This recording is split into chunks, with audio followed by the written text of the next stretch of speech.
A flight attendant disrespected a black CEO in front of his son, but the CEO calmly turned the situation around, and the entire cabin watched as authority and accountability unfolded. He punched the black CEO in front of his son, thinking no one would retaliate mid-flight. He didn't realize the father had already turned a meal cart into a weapon of instant justice. Subscribe if you believe cruelty always meets unstoppable consequences. The cart will clipped Ilias's elbow with a sharp thud. He gasped softly, more in confusion than pain, jerking his arm back as the meal cart rolled past. Kalen Maris, seated beside him in seat 3A, turned instantly. His eyes locked onto the flight attendant, tall, stiff-shouldered, and calculated in movement, who offered only a tight-lipped smile, devoid of warmth. No apology, Kalen thought calmly. Just that smirk. Derek Vale didn't pause. He continued up the aisle, pushing the cart with a rhythm that was too smooth to be accidental. Kalen shifted slightly, examining his son's arm, gently brushing the fabric of the boy's sleeve. Ilias winced, not at the touch, but from the weight of confusion. His sketchbook, still open on his tray table, had faint smudges from where his elbow slipped. "You all right?" Kalen asked, keeping his tone light. Ilias nodded, but his eyebrows remained knit. Why did he do that? Kalen looked ahead for a moment, then back at his son. Sometimes people carry storms inside them, but we don't have to walk into their lightning. It was subtle, almost imperceptible, but Kalen could feel the undercurrent. The moment they boarded, there had been a shift in the air. Not turbulence from altitude, but from attitude. When he had asked for a blanket for Ilias just before takeoff, Derek had delayed, muttering something under his breath. Kalen had let it slide, redirecting Ilias's attention to the safety pamphlet in the seat pocket. But now, the second incident. Coincidence was running out of excuses. Across the aisle, a man in a navy hoodie subtly raised his phone, pretending to scroll. But his lens was angled. He'd seen what happened. Kalen met his eyes for half a second, then looked away, measured, controlled. The cabin was dimming as the aircraft stabilized at cruising altitude. The soft hum of engines wrapped around the space, but beneath that hum, tension was growing. Ilias clutched his sketchbook tighter now, hugging it to his chest. The boy had spent hours the night before perfecting his sketches. Solar arrays, wind towers, and a custom clean city grid. He wanted to show Kalen after the keynote in Valor City. It was their shared language. Kalen built the future with technology. Ilias drew it with imagination. Kalen glanced around. No other passengers seemed to be receiving this kind of treatment. Juice carts had come and gone smoothly. Blankets delivered with practiced ease. Smiles exchanged freely. But for them, it was different. Every interaction from Derek had a pause too long, a tone too short, an energy too pointed. He folded his hands in his lap, fingers interlaced with deliberate stillness. Years of diplomacy, boardrooms, and conflict zones had taught him this. Stillness was not silence. It was preparation, and his objective today was not to escalate. It was to arrive in Valor City with his son safe and his message delivered. But as his instincts stirred, he could already sense the path wouldn't be linear. Derek passed by again, this time without the cart. His shoulder grazed the edge of Kalen's seat. Not a hit, not enough to cause a reaction, but just enough to test a boundary. He stopped briefly at row 4, adjusted a tray, then turned to look back toward Kalen and Ilias. His smile this time was different. It wasn't tight. It was smug. Kalen tilted his head slightly, offering nothing in return. From behind him, a low whisper, one of the passengers. "That guy's been weird since boarding." Another replied, "He's got an issue with that man and his kid. I can feel it." Derek's voice cut through the murmur. "Everything all right in this row?" he asked with a sugary tone that didn't match his body language. "We're fine," Kalen answered smoothly, but his voice carried weight. Not volume, weight. The kind that filled the air without ever rising. Derek gave a shallow nod and turned away, but not before flicking his eyes toward Ilias, then to the sketchbook now resting beside the boy's elbow. "Hold it close," Kalen whispered to Ilias once Derek was gone. The boy nodded and placed the sketchbook gently into his seat pocket. As the aisle cleared, Kalen leaned back in his seat, his gaze trailing the recessed lights overhead. He traced the vents, the compartments, the emergency exit indicators. Old habits. Observation. He'd built shelters in war zones, rebuilt power grids after natural disasters, and sat at tables with world leaders and field medics alike. Adversity had a rhythm, and this had just begun its first verse. He checked his watch, then placed a hand gently over Ilias's. "Try to rest a little," he said. "We'll be there before you know it." Ilias leaned his head against his father's shoulder, eyelids heavy but not yet closed. Up ahead, Derek disappeared behind the service curtain, and somewhere in the soft overhead hiss of pressurized air, the line between calm and confrontation began to fade. He had no idea the man he just targeted built warzone shelters by hand. The moment the tray hit the boy's lap, everything changed. Hot sauce spilled in a jagged line across Ilias's sketchbook, bold red streaks slicing through carefully drawn solar panels and energy grids. The boy gasped, instinctively trying to pull the paper away, but it was too late. The ink bled into the mess like veins ruptured. His small fingers trembled as he held the ruined page. A hush fell over the nearby rows. Kalen rose slowly, like a storm deciding whether to break. His expression was unreadable, calm, but not detached. He wasn't just a CEO or a father in that moment. He was a boundary breached, a protector summoned. But before a word could form on his lips, Derek struck. The punch landed clean across Kalen's jaw, a brutal arc powered by cowardice, not courage. Kalen's head snapped to the side. A low thud echoed as he caught himself on the armrest. Blood touched the edge of his mouth, a sharp line against his skin. For a heartbeat, the entire plane forgot it was flying. Ilias let out a sharp cry. "Dad!" His voice cracked, raw with fear. His hand still clutched the dripping sketchbook, as if protecting the drawing could somehow fix what had just happened. Derek took a step back, eyes wild, chest heaving. "He lunged at me," he shouted, pointing. "I was defending myself." But no one had seen Kalen move forward. No one had seen a threat. Only a father standing.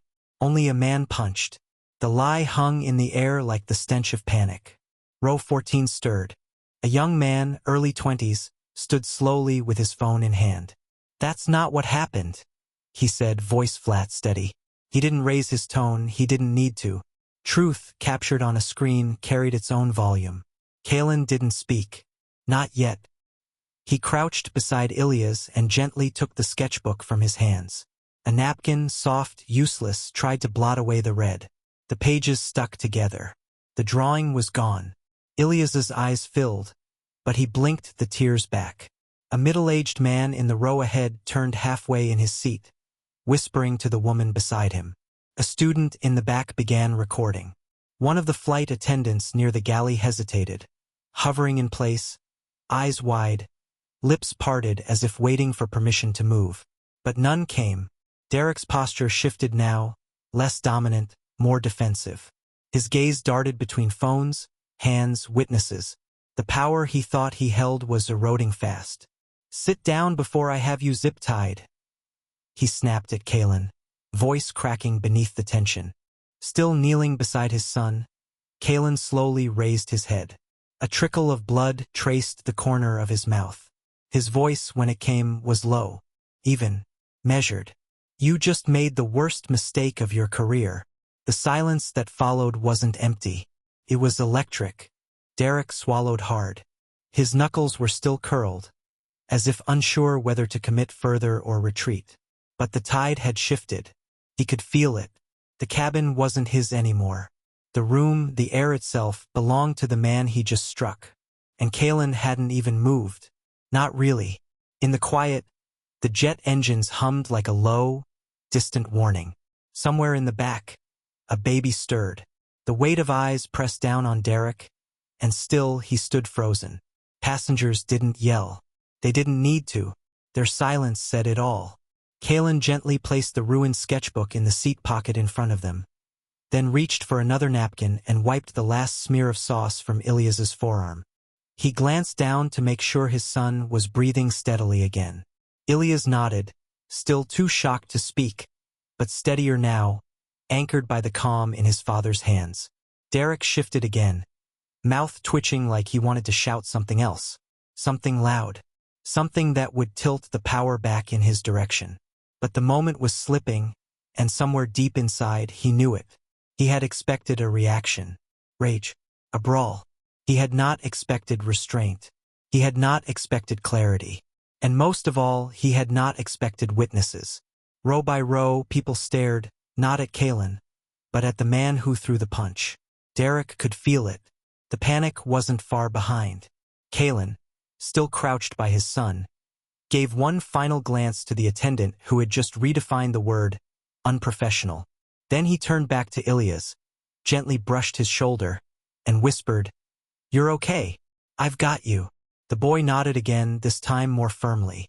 And behind them, someone whispered what everyone else was thinking. He's not the one who should be afraid right now. The tray, the sauce, the punch, it wasn't about service. It never was. It was about power. And Derek had just watched his slip away. Kalen leaned back into his seat, slowly, carefully, like a man preparing not for a fight, but for something far more dangerous. Exposure. And somewhere in the sealed cabin of Revel Air Flight 713, a clock started ticking toward accountability. He wiped the blood from his lip, met Derek's eyes, and repeated softly, without flinch or pause, the same sentence that would echo long after the plane landed. "You just made the worst mistake of your career." Derek's voice tore through the cabin like a blade. "He lunged at me," he shouted, pointing toward seat 3A. His breathing shallow and erratic. His eyes darted to the other crew members as if hoping they'd support his lie. But the cabin was no longer a place where illusions could survive. In row 14, a passenger stood up, tall, early 20s, holding his phone in plain sight. "That's not what happened," he said, voice steady and clear, piercing the atmosphere with undeniable weight. His hand didn't tremble. He had been filming. Dr. Kalen Maris didn't move. He crouched down beside his son, slowly, deliberately. His breathing was calm, but his gaze was focused, sharp as a scalpel. Ilyas was trembling, his small fingers clutching the sketchbook now streaked with orange-red sauce. The pungent smell of chili filled the air. Kalen reached for a napkin, gently wiping the stained pages. "I've got it," he murmured to Ilyas, his voice low, paternal, grounding. The boy's lip quivered, but he gave a silent nod. Around them, murmurs stirred like the rumble before a storm. A middle-aged man whispered to his wife. A teenager angled her phone higher. A father 3 rows down held his infant closer, eyes locked on Derek. Justice, it seemed, had a witness in every direction. But Derek wasn't backing down. He was unraveling. He grabbed the intercom. "Ladies and gentlemen," he barked, voice faltering. "There's a threat in seat 3A. We have an unruly." The lie shattered midair as gasps echoed across the rows. The same passenger from row 14 shouted, "Are you serious? We all saw you hit him." Kalen didn't flinch. He stood slowly, never once raising his voice. "You just filed a false security alert," he said, eyes locked on Derek like steel behind glass. "You're escalating something you started." Then he turned his attention toward the meal cart, still parked just behind Derek. "I'd like to access the cart," he said calmly, "to clean up the mess." Derek laughed, a short, nervous burst. "Sit down before I have you zip-tied." His voice cracked. The smirk he wore earlier was gone, replaced by something more feral, more cornered. Passengers bristled. The air turned heavy with anticipation.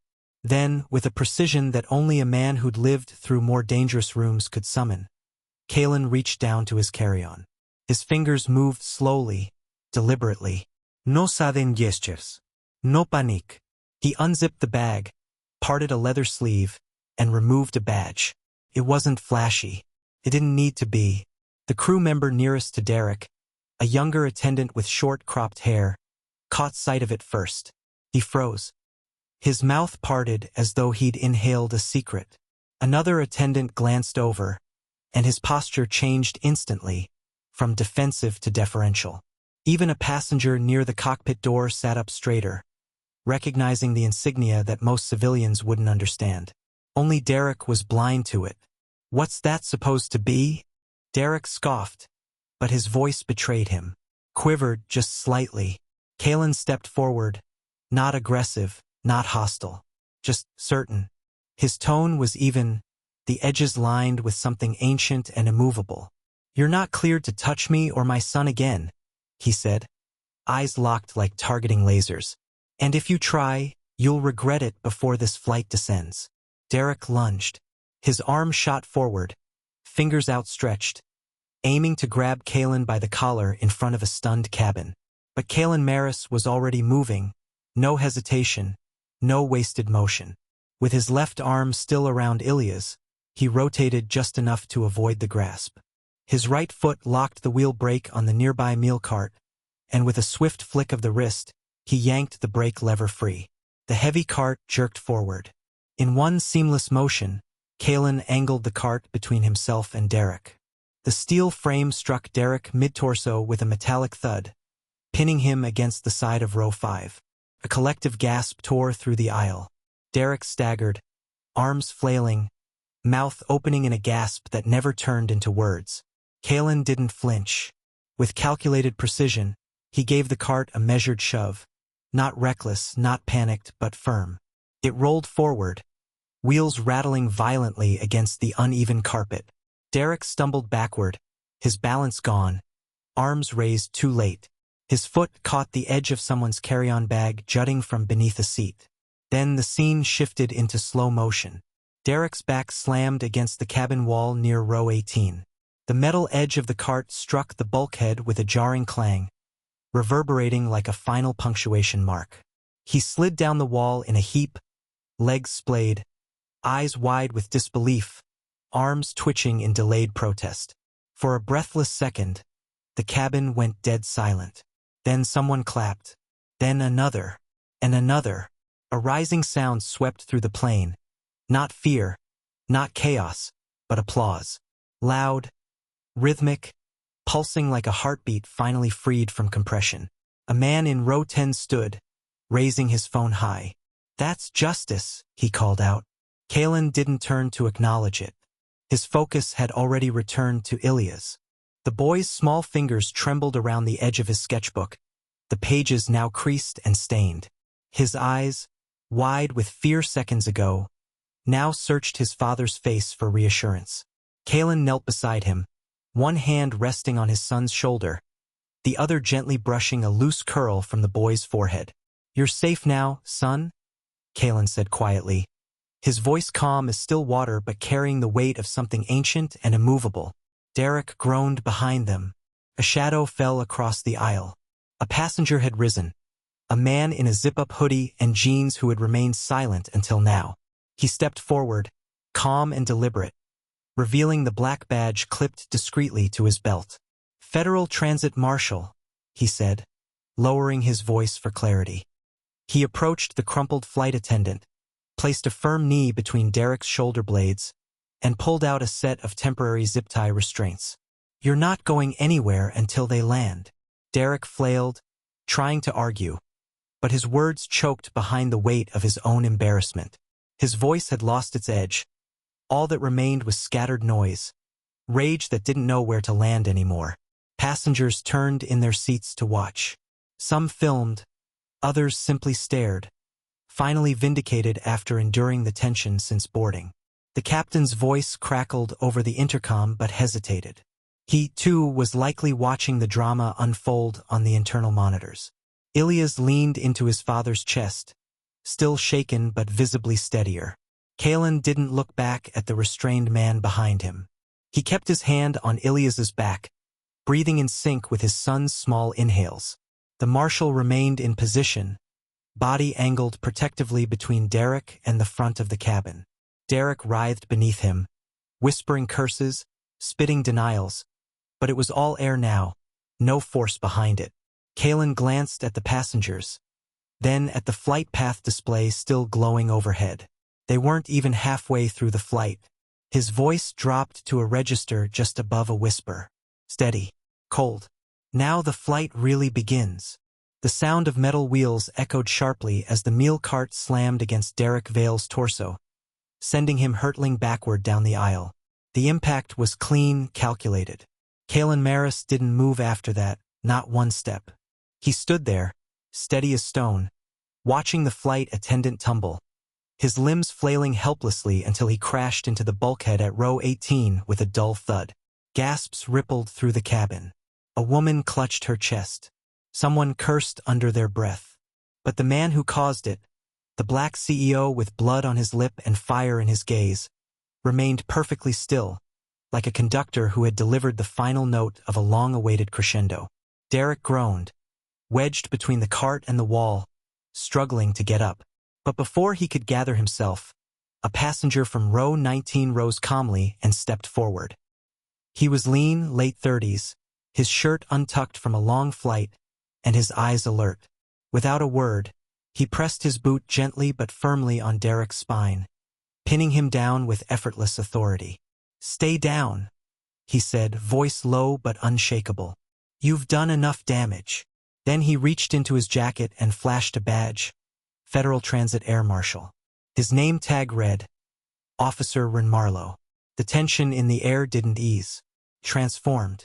From fear to unity. From chaos to clarity. The captain finally emerged from the cockpit, a tall man with gray at his temples and caution in his step. He looked from Derek to Kalen, then to the rising crowd of whispering, wide-eyed passengers.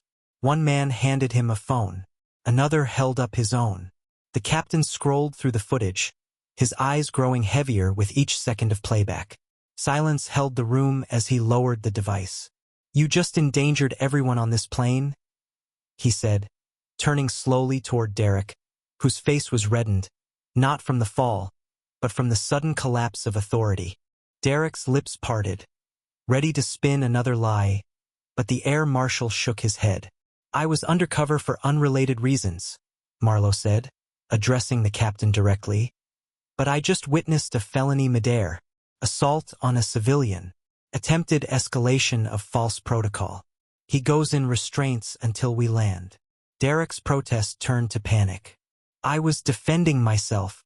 He threatened me." "No, I didn't," Kalen said, stepping forward now, his voice calm, his shirt still stained with blood and sauce.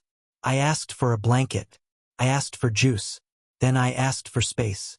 You answered with violence. I answered with direction."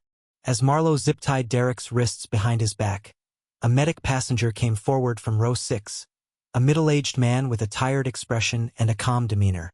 He carried a small red kit. "May I?" he asked Kalen gently. "For your son." Kalen nodded once and stepped aside. Ilias sat hunched in the window seat, still clutching his sketchbook. His small arm trembled, stained orange from the ruined drawing. The medic knelt and gently applied salve to a faint red mark where the hot sauce had burned his skin. "You're strong," the man told him with a reassuring smile. "Braver than most grown men I've seen." Only once Ilias was tended to did Kalen accept a wipe for his own bleeding lip. The captain approached again, this time with something unexpected in hand. "An intercom mic, Mr. Maris," he said, lowering his voice. "If you'd like to say something to the cabin, I believe they'd listen." It was an extraordinary offer, one rarely given to anyone, especially midair. Kalen glanced toward Ilias, who nodded faintly. Then he took the mic, stood at the front near row 3, and faced the cabin. "There is no threat here," he said, each word slow and resonant. "Only dignity under fire. This will not be forgotten." Applause broke out. Not polite clapping, real applause, from the gut, from men and women who had witnessed injustice, restraint, and reversal all in under an hour. The sound rolled through the cabin like thunder behind sealed clouds. Derek barked something incoherent from the rear, a twisted mix of fury and denial. Marlowe didn't flinch. "You'll have plenty of time to explain yourself. To the right people." Kalen returned to his seat and knelt beside Ilias. The boy leaned in close, his voice small but steady. You didn't hit him first.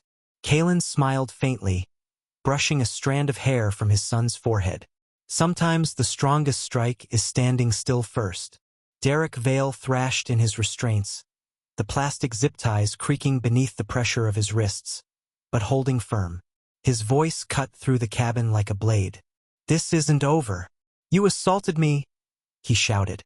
His face flushed with more humiliation than injury. He wasn't pleading, he was cornered, and his pride was fighting back harder than his body could. Around him, passengers stared in cold silence. Some held up their phones, others merely narrowed their eyes, but none bought his performance anymore. The air had changed. There was no room left for denial. Officer Renmarlow, the off-duty air marshal now fully in command, approached with composed authority. He lifted his credentials calmly, flipping open the leather badge for the captain's inspection. Flight Attendant Derek Vale is under temporary federal custody, he said evenly, loud enough for the nearby rows to hear. He is not to be unrestrained or interfered with until we are on the ground and airport law enforcement takes over. The captain, still pale from witnessing the chaos minutes earlier, nodded without argument. He looked briefly at Kalen, blood dry on his collar, posture still dignified, and gave a curt nod of acknowledgement. Meanwhile, Kalen sat quietly, his hand wrapped around Ilias's smaller one. His face bore no anger, just calculation. His other hand moved across the screen of his tablet, fingers gliding with quiet precision.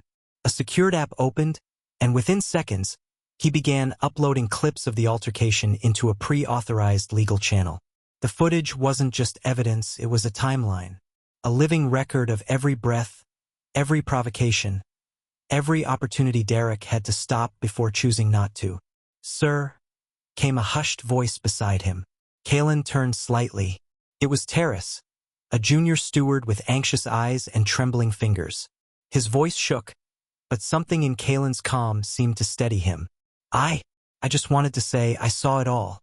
And this wasn't the first time. Derek, he's had complaints before, but the union rep kept sealing them.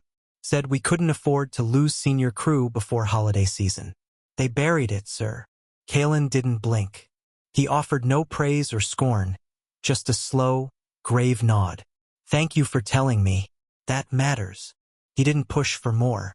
The admission had already cracked the first layer of protection Derek had hidden behind for years. The truth was now trickling through seams that couldn't be patched. Up in the cockpit, the co-pilot hesitated near the intercom switch. His voice, caught between duty and uncertainty, crackled softly over the captain's headset. Sir, protocol says we should consider a diversion when federal custody is declared. Do we reroute? The captain glanced at Kalen again, at the steady calm, at the son still quietly clutching his hand. He saw a man who hadn't once retaliated in rage, despite being publicly struck.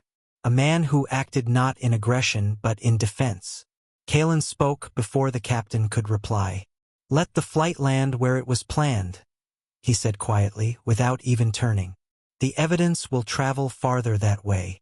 It wasn't a request. It was a statement of strategy, a foresight, the kind of thinking that came not from panic, but from having lived through storms before. The silence in the cabin wasn't awkward. It was reverent. Even those who'd once looked away from the earliest signs of Derek's behavior now leaned forward, listening, watching, bearing witness. In the rear, Derek's outbursts were growing erratic. You're letting a civilian run this plane? He shrieked. He could be dangerous. That badge was fake. Do you hear me? Fake. But no one turned to him anymore. His voice was collapsing under its own weight. Where once he commanded the aisle, now he lay restrained against it. Ilias shifted in his seat, his voice barely above a whisper.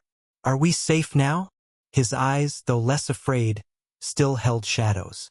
Kalen turned to his son, hand gently brushing back the curls from the boy's forehead. His voice was low, unwavering. Now they know what we're made of. The plane shuddered faintly as it began its descent into Valor Terminal.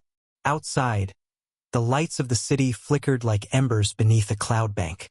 But inside the cabin, A different kind of electricity surged, one made of whispers, glances, and rising tension. The moment was no longer just about altitude. It was about truth descending with the same precision as the landing gear locking into place. "Did you see how he hit him?" One man whispered from row 12. His phone screen illuminated as he replayed the footage for the third time. Another passenger, seated closer to the aisle, leaned in to compare timestamps with a fellow traveler across the row. "Mine shows it from the side. He never laid a hand on him first." The cabin was alive now. Passengers who once kept their eyes down were now speaking up, cross-checking videos, forming an unsaid alliance through shared evidence. No one needed to be asked what happened, they all saw it. And the veil of silence had lifted. From the middle of the cabin, a voice broke through. "That spill on your son's lap?" the man said, rising slightly as he held up a security badge. "I'm an airline systems engineer. That tray wasn't faulty. It was tampered with.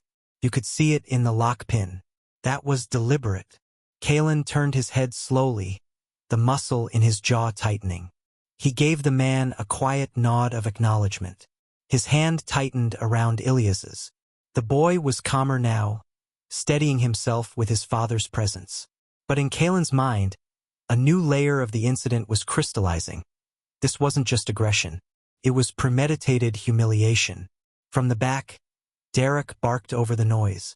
"This is a setup. He manipulated you all. That badge isn't even real." His voice, once commanding, now trembled with a blend of desperation and ego collapse. Officer Marlowe, still positioned near row 17 with authority etched into his every movement, turned toward the ruckus. "Sir," he said firmly, "I verified the identification. Satellite confirmed. Your claims hold no weight." A hush fell over the rear rows. It was the kind of silence that carried judgment. Derek's shoulders twitched with the last vestiges of defiance. But his eyes darted now, not with control but panic. He shifted in his restraints, muttering under his breath.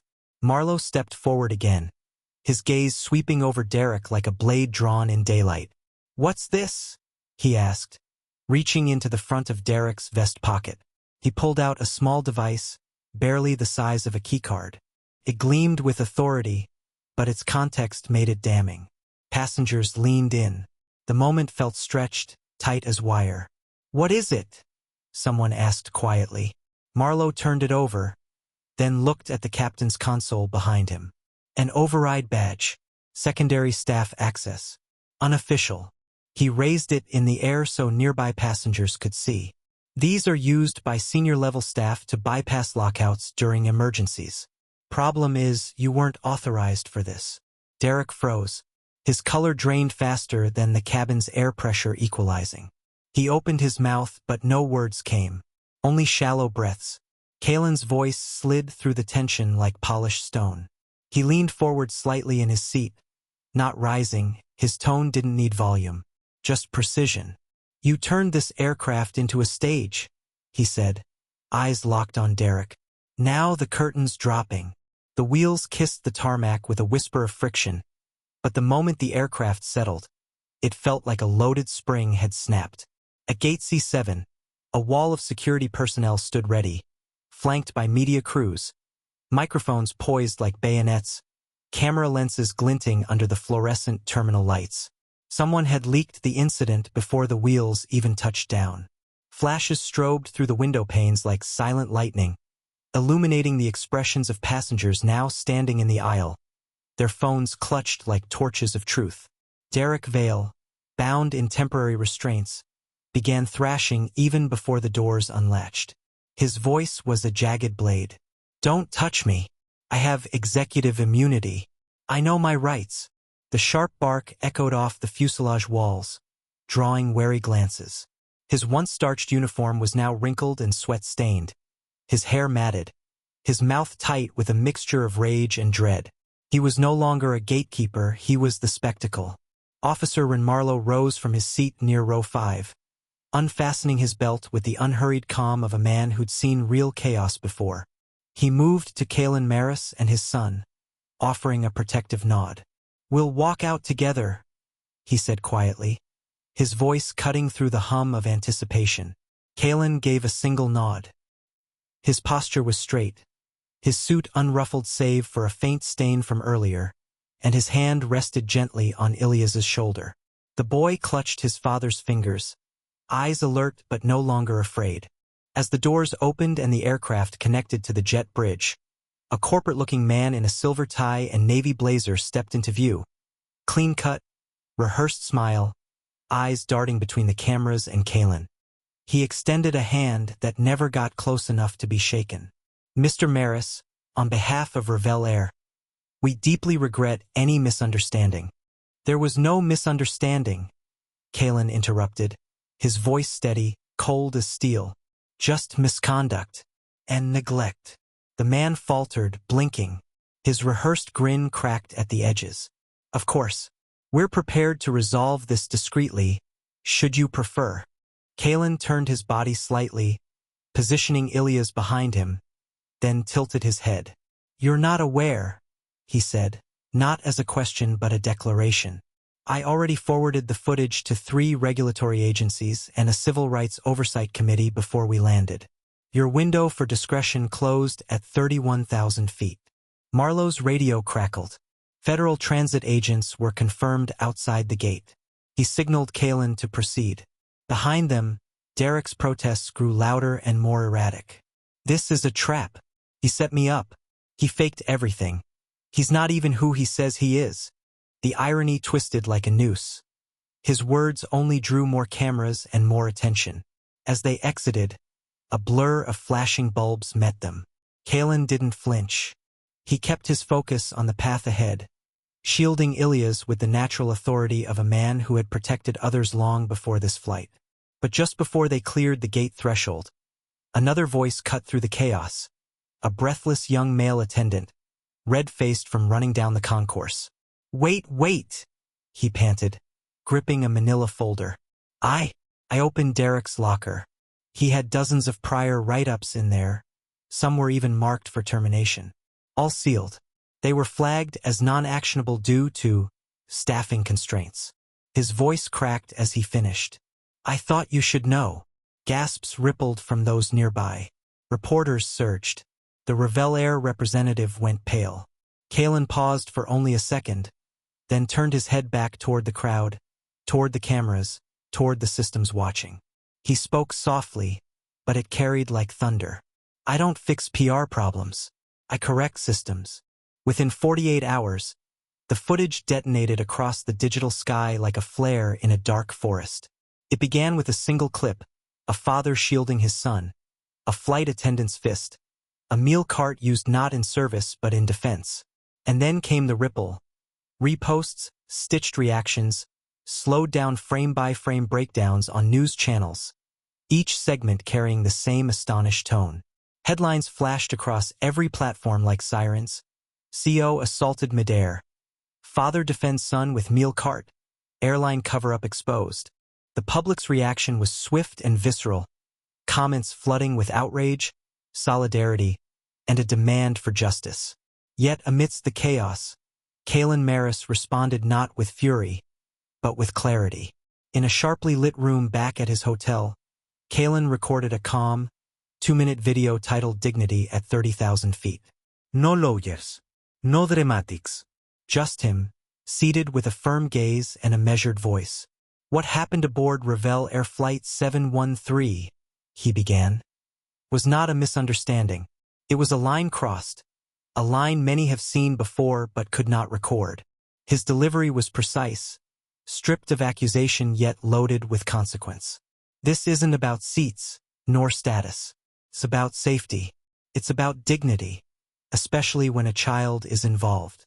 The video ended without hashtags, no branding, just truth. And that was what made it viral. Behind him, just in frame, viewers noticed a new detail.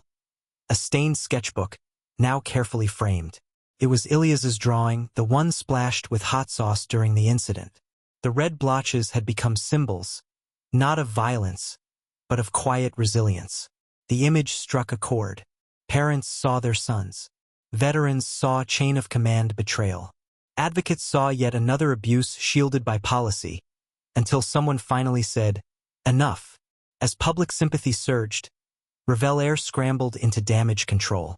Press releases used terms like ongoing internal review and isolated deviation, but passengers from the flight were already speaking, submitting their own footage and written statements to federal authorities. A quiet tide became a storm. One former crew member came forward, anonymously, stating that Derek Vale had a history of anger management issues that were buried for the sake of staffing needs. Whispers became records. Meanwhile, Kalin was offered hush money. A mid-level liaison called Nolan Fry, Kalin's legal counsel, and pitched what he described as a generous compensation package to begin healing. Kalin declined without hesitation. "This isn't a wound," he told Nolan. "It's an infection in their system, and I didn't come this far to apply a bandage." Derek's legal team tried to strike first, planting stories in sympathetic outlets. They painted him as a loyal veteran of the skies, claiming he mistook Kalin's calm stance as a threat response. Their press statement used words like restraint misread under pressure and a loyal servant of flight safety. But the narrative collapsed under the weight of evidence. 6 angles, high definition, time-stamped, and crystal clear. No langing, no threat, just an arm, a meal tray, a child's sketchbook, and a father who stood still until he was forced to move. The tension reached new heights when a senior pilot at Revelair, Marcus Dorn, tendered his resignation. He released a handwritten letter. "I can no longer serve a company that rewards silence and punishes integrity." His departure sent a tremor through the aviation industry. Suddenly, this was not just about one flight or one employee. It was about every sealed file, every silenced complaint, and every moment a passenger was told to just sit down. In a quiet meeting with regulatory advisors, Kalin presented not demands, but solutions. He proposed policy changes that no one had expected him to bring so early. Psychological evaluations for returning attendants, mandatory third-party audits of restraint use, and a real-time anonymous complaint submission system mid-flight. "We don't need more apologies," he told them. "We need protocols that outlive press cycles." As the week closed, news anchors stopped referring to him as a black CEO attacked midair, and began calling him what he had always been, a father who refused to fold. Public figures reposted his video with the caption, "This is how you lead during turbulence." Civil rights attorneys requested copies of the footage for case studies. Educators wrote his story into ethics curricula, and a quiet hum started to rise, something that felt like movement. And through all of it, Ilias sat beside his father, mostly silent, watching the world react to what had happened to them 33,000 feet above it. During a final interview, Kalin was asked whether he felt vindicated. He looked at the reporter, then gently at his son. "This isn't about me," he said. "It's about what every father should be allowed to do when their child is in danger." The boardroom lights were bright, almost clinical, casting a sterile glow on the polished wood table that stretched across the hearing chamber. The door clicked shut behind them. "No greetings. No dilas." The lead investigator, a tall, bearded man in a steel-gray suit, raised his hand and gestured for silence as Dr. Kalin Maris, flanked by his son Ilias and attorney Nolan Fry, stepped into the center of the room. At that moment, the air itself seemed to thin. This wasn't a trial, it was a reckoning. "Dr. Maris, thank you for your attendance. Please be seated," the board chair announced, tapping a digital tablet as multiple screens around the room blinked to life. Footage played without introduction. The punch, the pushback, the moment the meal cart thundered down the aisle. Derek Vale's face contorted in disbelief as the metal slammed into him. Ilias's voice trembled in the recording. The sound of applause followed, strangely out of place in a video replay, but undeniably real. Kalin sat with practiced composure, his eyes never flinching. Ilias beside him clutched a quiet sketchbook, small hands folded tightly. Nolan Fry leaned in. "Just answer what's asked. Let the evidence do the rest." The board reviewed staff logs, misconduct forms, and a whistleblower document submitted under seal. Then came the twist. A junior clerk rushed in, whispering something urgently to one of the compliance officers. The officer's expression shifted as he passed a manila envelope down the table. Its contents spilled out. A printed memo, dated 4 months earlier, marked confidential. It confirmed what Kalen already suspected. Derek had been shielded from disciplinary action through a loophole in the airline's union agreement, specifically citing operational staffing thresholds as justification for overriding formal reprimands. At least 3 serious incidents had been internally flagged, each one quietly sealed. The room changed. A thin man near the end of the table, clearly a veteran member, removed his glasses. So this wasn't Derek's first incident? His voice was sharp but controlled. "No, sir," Kalen replied evenly, leaning slightly forward. "It was just the first one that happened under my watch, and in front of my son." His voice held the weight of restraint and fire both. He didn't raise it. He didn't need to. One of the board members gestured toward the floor, inviting Kalen to present any recommendations. Rising smoothly, Kalen approached the central podium. "I won't stand here and pretend this was an isolated event. Nor will I demand justice for myself." He paused, letting the moment settle. "But there is a flaw in the structure. I suggest 3 immediate changes. First, independent passenger rights training, not internal modules. Second, a transparent misconduct log that is visible across departments. And third, child safety escalation procedures that don't rely on the discretion of a single crew member." The board listened. No one interrupted. One younger investigator raised a hesitant hand. "Dr. Maris, I know this may be difficult, but why didn't you respond physically after being struck?" Kalen's face was unreadable. "Because if I had, the story would have changed, and my son would have watched something worse. My silence was a strategy, not surrender." The silence in the room deepened. No one had an answer to that. The boardroom buzzed with a quiet sense of shifting allegiance. Something important had just been said. Something that couldn't be forgotten. Then, just before adjournment, an older board member, gravelly voice, blazer lined with faded stripes, stood up and walked over to Kalen. He didn't offer his hand, just a firm nod. "Thank you for keeping peace in the air. Most would have lit a match instead." Kalen gave a slight nod, then turned to find Ilya's already by his side. As they moved toward the doors, the boy tugged gently at his father's sleeve. "Dad," he whispered, looking up with steady eyes. "Do you think this will help other kids too?" Kalen glanced down, and for a moment, his eyes softened past every guarded wall. He nodded gently. "That's the whole reason we didn't let fear fly the plane." Protesters surged at dawn. The sidewalks outside Revelaire's gleaming glass headquarters in Linden District were no longer silent.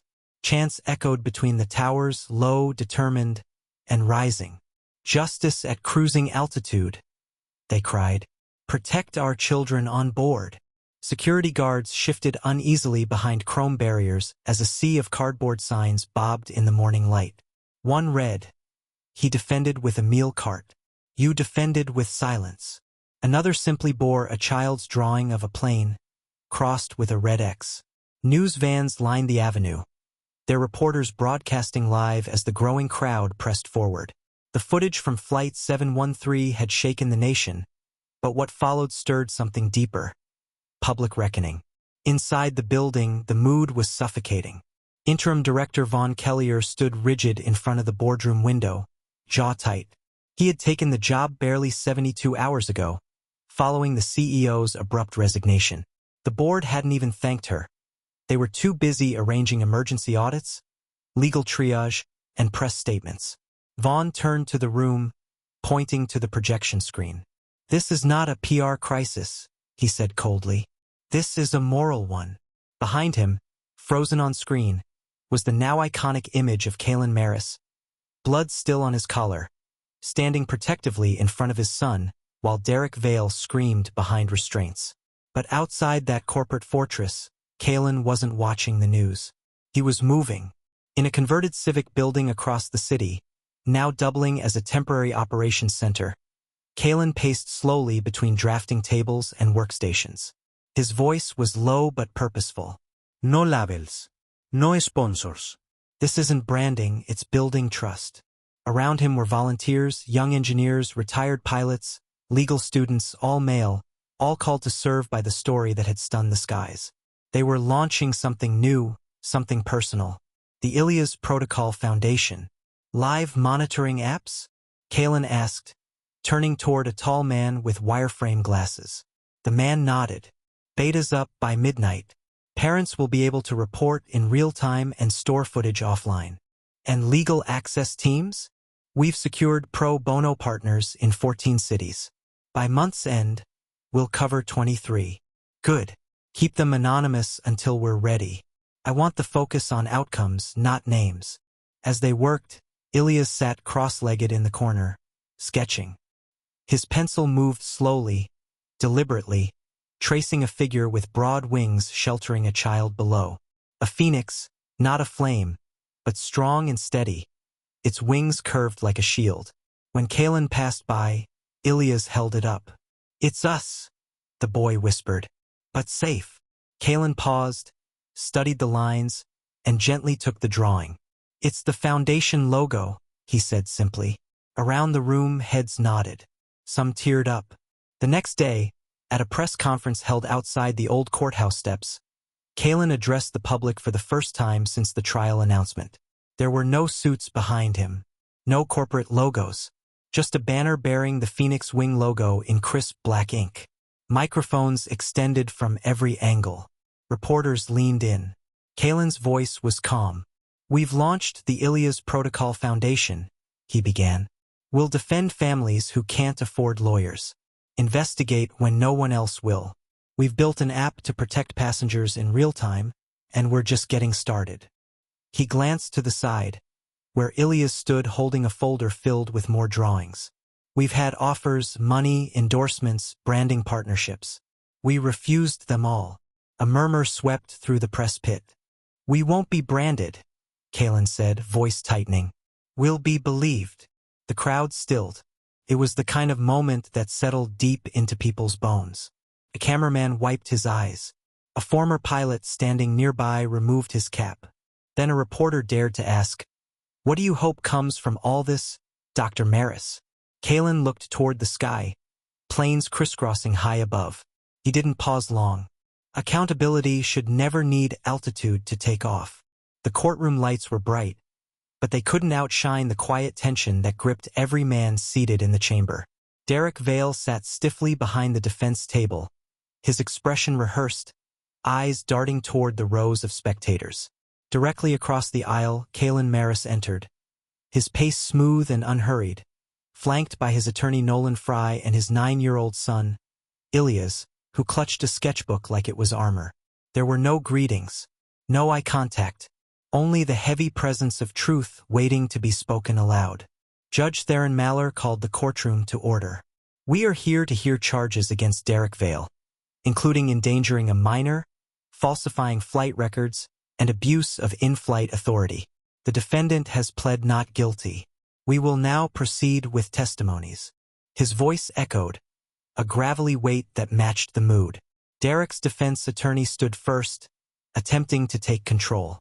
"Ladies and gentlemen, this case is a gross misinterpretation. My client acted in a state of heightened alert. He perceived a threat and followed protocol."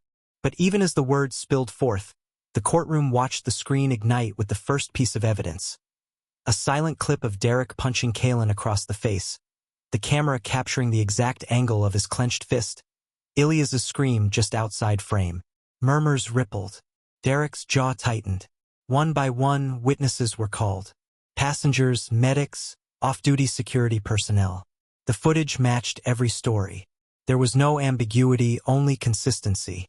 Kalen never raised a hand. Not until the cart had to be used to protect his son. The prosecutor leaned forward. "And did Mr. Maris ever act in aggression prior to this incident?" "No," a passenger replied firmly. He was calm. It was the attendant who escalated everything. Kalen was called next. He rose without hesitation, navy suit crisp, face composed. He didn't adjust the mic, didn't clear his throat.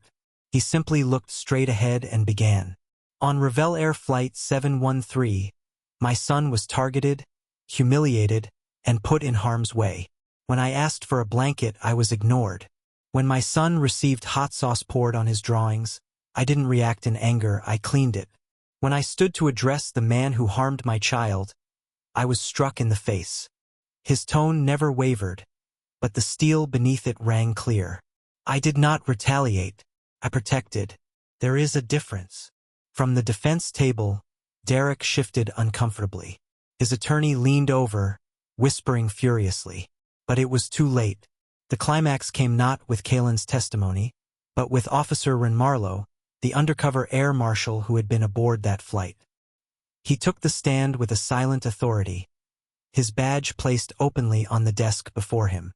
Mr. Vale misused flight authority. He issued a false security threat over the intercom.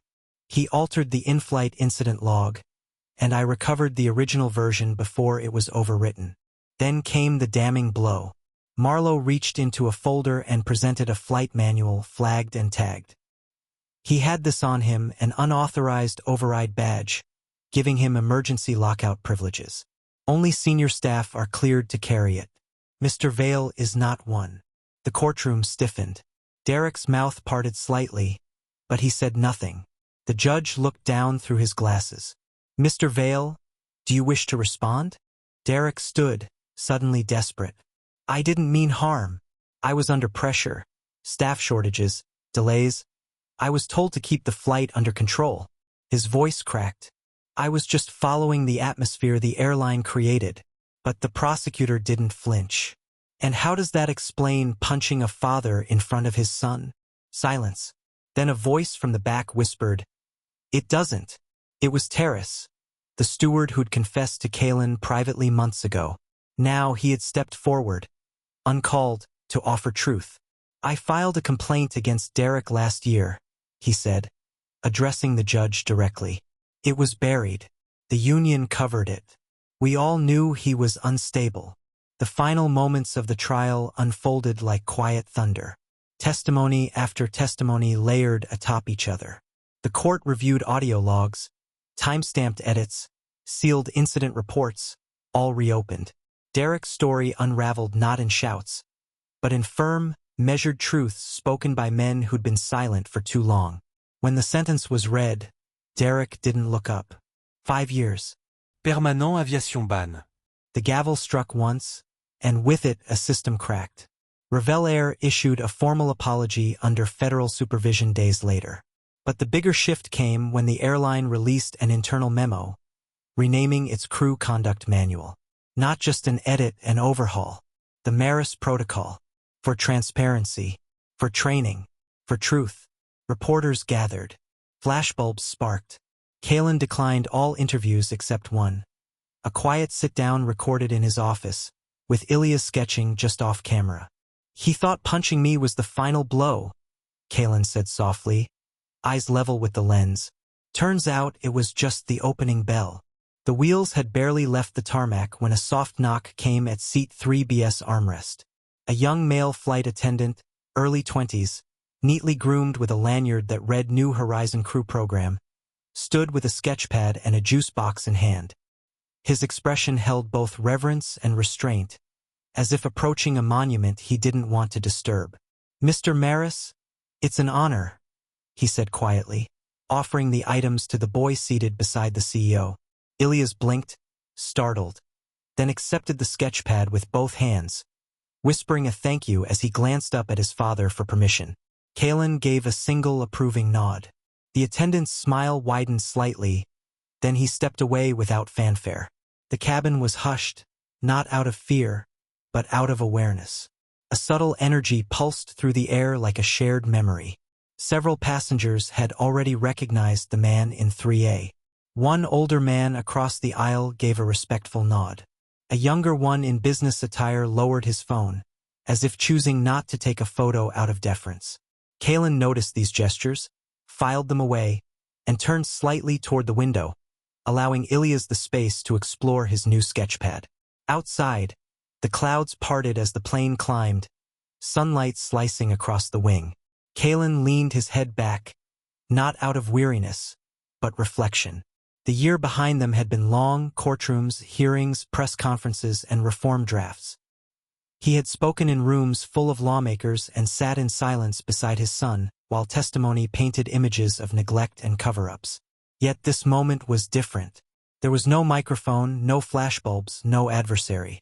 Just altitude, quiet, and his son beside him, alive, whole, and slowly healing. Ilya's pen, already uncapped, began to sketch. Kalen watched his son's hand move in gentle arcs, confident lines forming across the fresh white page. The boy's brows furrowed in focus, tongue slightly pressed to his lower lip the way he always did when imagining something new. Kalen smiled to himself, remembering the ruined drawings from a year ago, the hot sauce splatter, the smeared ink, the trembling fingers. That day had torn something open. Today was stitching it back together. A voice buzzed gently over the intercom. "Ladies and gentlemen, we've reached cruising altitude. You are now free to move about the cabin." The tone was calm, almost reverent, as if the very air recognized the significance of who sat in 3A. The attendant from earlier passed again, slower this time, eyes checking subtly that everything was all right.